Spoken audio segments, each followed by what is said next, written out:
Bonjour, j'espère que vous allez bien. Je suis Elder Famba. Je suis dans la mission Kinshasa Est. Aujourd'hui, j'ai la chance de pouvoir revenir sur la question qui était de savoir euh, pourquoi nous participons à la conférence générale. Et la conférence générale AVI liée. C'est vrai, dans l'Église de Jésus-Christ des Saints des derniers jours, nous avons la chance de pouvoir participer dans la conférence générale 2 fois par an, ce qui veut dire au mois d'avril et le mois d'octobre. Que la fois passée, nous avons appris sur plusieurs principes. Nous avons appris comment est-ce que nous pouvons être les disciples efficace de notre Père Céleste et de son Fils Jésus-Christ. Dans cette conférence générale, c'était un moment très spécial. Nous avons été nourris, nous avons été tellement nourris par ses disciples.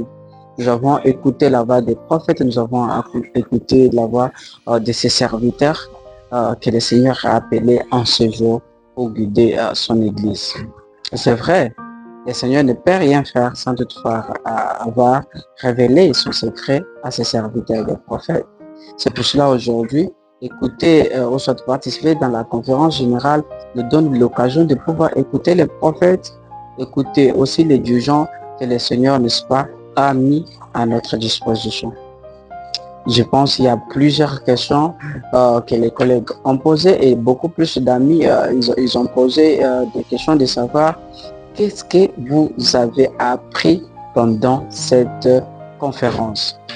Oui, je pense, moi, en ces jours-là, j'avais, n'est-ce pas, mon journal en main, en train de pouvoir suivre les conseils qui pouvaient m'aider à être un jour un bon missionnaire, ou soit un jour, lorsque j'aurai fini ma mission, de pouvoir être, n'est-ce pas, un bon parent, un bon disciple de Jésus-Christ. Et c'est vrai qu'il y a eu plusieurs intervenants, ils ont, n'est-ce pas, parlé, ils ont presque tout dit et ils nous ont averti comment est-ce que nous pouvons nous contrôler, comment est-ce que nous pouvons faire de sorte que nous puissions ranger ou soit réparer nos liens ou soit, n'est-ce pas, notre façon de vivre avec notre Père Céleste dans cette vie ou soit dans la vie à venir. Et cependant, il y a eu beaucoup d'intervenants qui ont parlé. J'ai beaucoup aimé quelque part là où il y a eu des restes de personnes qui étaient membres du collège des 12 apôtres. Oui, il y a un ami qui m'a posé une question pour savoir les 12 apôtres. Bon, je n'arrive pas à comprendre. Oui, les 12 apôtres font partie n'est-ce pas, de l'organisation que le Seigneur lui-même a laissée avant sa mort. Lorsque, vous vous rappelez, lorsqu'il était avec ses disciples, après avoir, n'est-ce pas, travaillé, il a vu que la moisson était réellement grande. Bon, il a pensé qu'il pouvait, n'est-ce pas, appeler aussi d'autres personnes afin de pouvoir l'aider à rassembler l'Israël. Alors que il a réuni ses disciples pour appeler les 12 apôtres et il leur avait envoyé de pouvoir aller 2 à 2 afin de pouvoir enseigner son évangile. Donc aujourd'hui, je suis sur le point de pouvoir vous dire au moins quelque chose que j'avais apprise pendant que je suivais, n'est-ce pas, la conférence générale. Alors, des restes des personnes, nous avions enseigné sur notre façon, n'est-ce pas, de pouvoir améliorer notre relation avec Dieu ou soit avec des humains. Alors, dans son discours, il a enseigné quelque chose de très important. Il a donné les 4 façons qu'un disciple de Jésus-Christ peut faire pour améliorer ses relations avec Dieu. Je pense que vous êtes d'accord avec moi et vous allez écouter, vous allez suivre, vous allez vous rappeler de ce que vous avez suivi lorsque l'apôtre du Seigneur était en train de parler. Okay? La première des choses, il a parlé comment est-ce que nous devons vivre l'évangile de Jésus-Christ. Ça, c'était un point très important que l'apôtre du Seigneur avait soulevé en tant que missionnaire, en tant qu'un être humain dans le monde. nous devons nécessairement vivre l'évangile de Jésus-Christ. C'est quoi vivre l'évangile de Jésus-Christ? C'est le fait de mettre en pratique les enseignements ou soit des ordonnances, ou soit des alliances que nous avons contactées avec notre Père Céleste. Oui, c'est ça, un disciple de Jésus-Christ. C'est vrai, un disciple de Jésus-Christ n'est pas seulement être derrière le Christ, mais plutôt faire aussi les choses telles que lui-même l'a fait quand il était dans la condition mortelle. C'est ainsi qu'aujourd'hui, nous allons comprendre les 4 façons qu'un disciple de Jésus-Christ peut vivre, 4 principes qui peuvent nous aider dans notre vie, n'est-ce pas, de chaque jour. Il a dit, premièrement, nous devons vivre l'évangile de Jésus-Christ dans notre vie. Lorsqu'on nous regarde, et notre image reflète réellement que nous sommes les disciples de Jésus-Christ. Donc ça, c'est un premier point. Et nous avons parlé aussi de pouvoir tendre la main aux personnes en besoin. Ça, c'est très important. Le Seigneur a dit, j'avais faim et vous m'avez donné à manger. J'étais nu, vous m'avez vêtu. J'avais soif, tout ça. J'étais hospitalisé.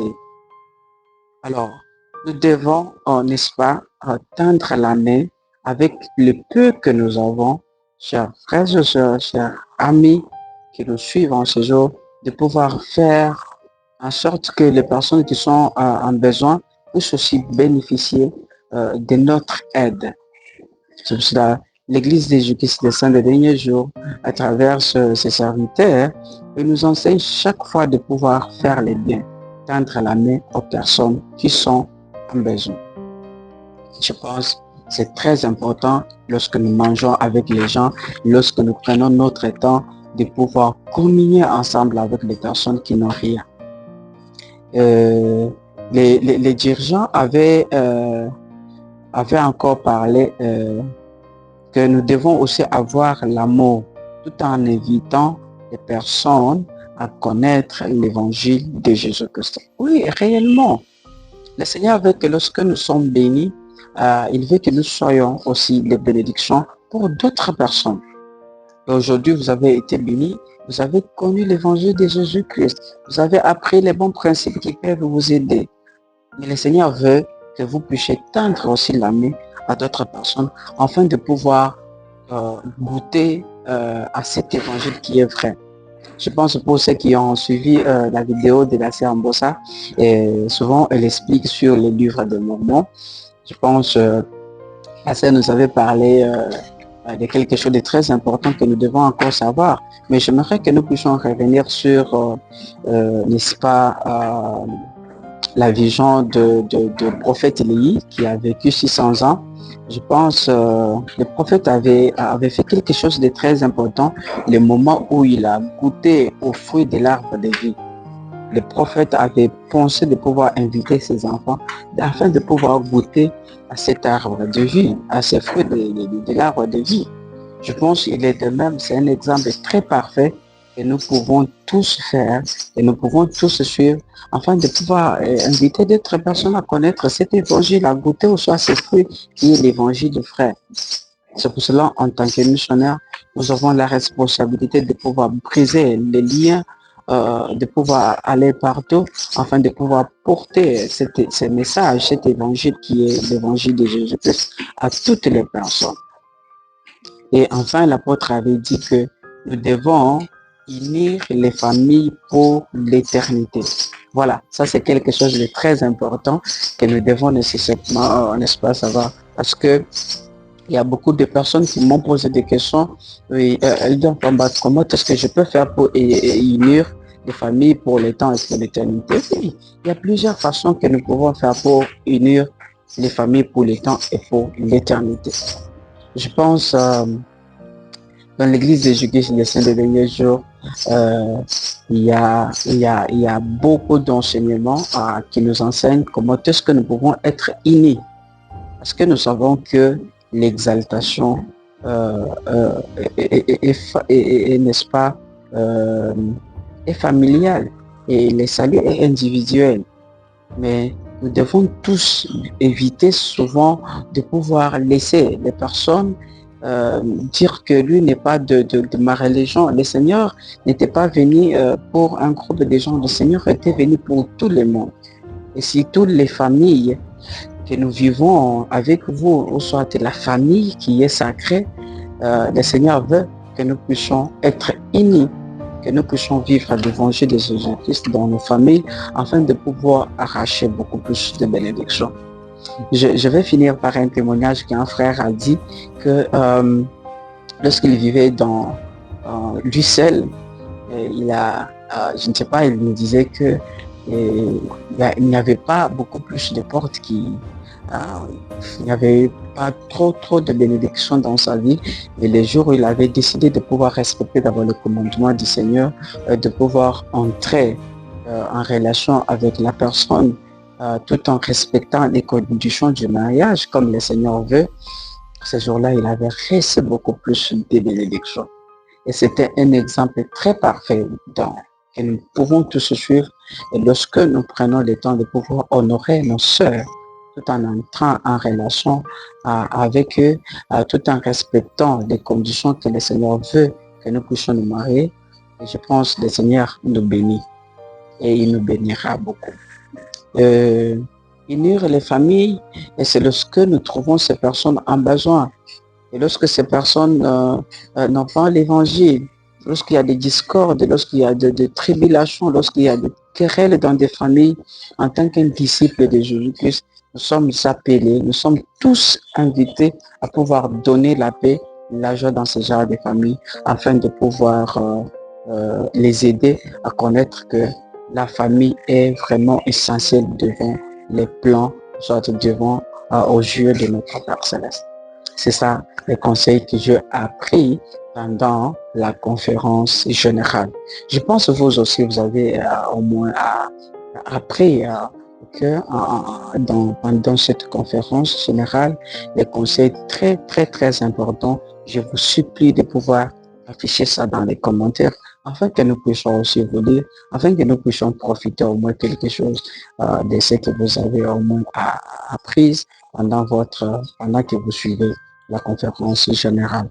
Je suis très content de partager ces moments avec vous et je sais que si vous mettez en pratique tout ce que les seigneurs nous ont enseigné à travers ces serviteurs, je pense que nous pouvons avoir beaucoup de bénédictions dans notre vie. Qu'est-ce que vous avez appris? Si vous avez une question, écrivez-nous dans les commentaires. Je pense, moi et mes collègues, nous allons vous contacter et nous allons essayer de partager ensemble avec vous.